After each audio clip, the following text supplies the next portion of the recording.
السلام عليكم. أعوذ بالله من الشيطان الرجيم. بسم الله الرحمن الرحيم والصلاة والسلام على رسولنا محمد سيد الأولين والآخرين مدد رسول مدد سادات أصحاب رسول مدد مشايخ الدستور مولانا شيخ عبد الله فاز حسن شيخ محمد طريقتنا الصحبة والخير في الجمعية.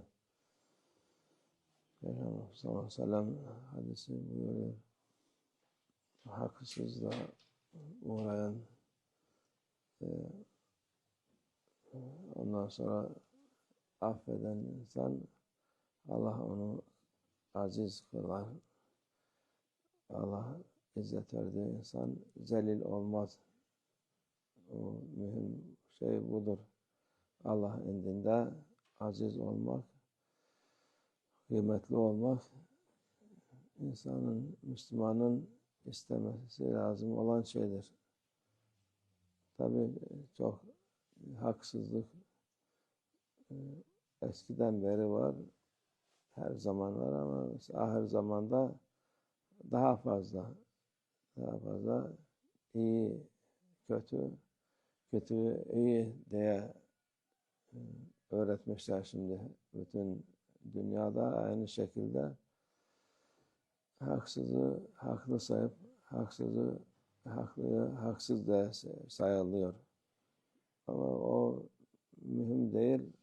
O ahiret için mahşer günü, hesap günü oldu mu her şey zahir olacak, her şey belli olacak.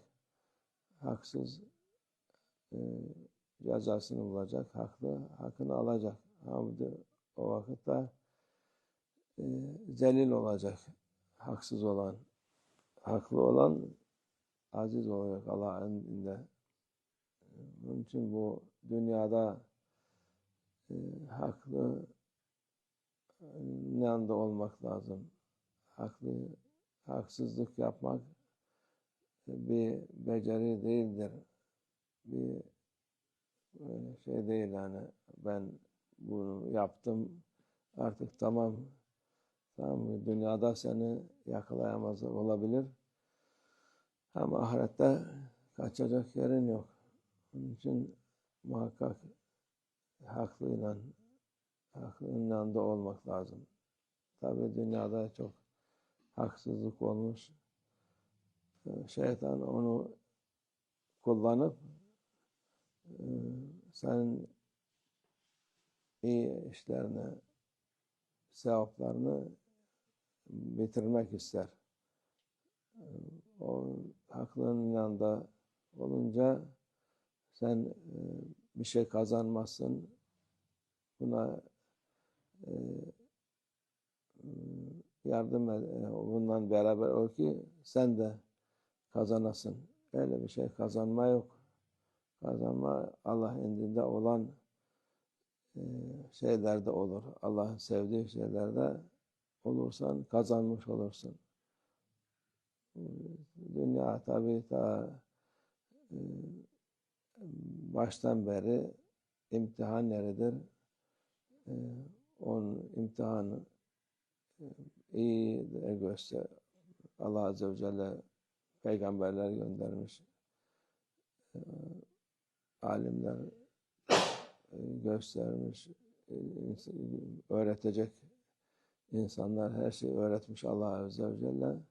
Onun iyi kötüyü bilsin diye insan da ona göre muhasebe olacak, hesabını verecek. İyi ise iyi olacak. O kötü ise ben dünyada kimse beni yakalayamadı, ben yaptım ettim. Ahirette yakalanır. Allah muhafaza etsin. Bu Peygamber sallallahu aleyhi ve sellem zamanından şimdiye kadar gene aynı şekilde daha da çok oluyor. İnsanları kandıran çok olur. İnsanları yoldan çıkaran çok olur. Ama Allah Azze ve Celle yolda olanlarla beraberdir. Onun yolda olan hakkıyla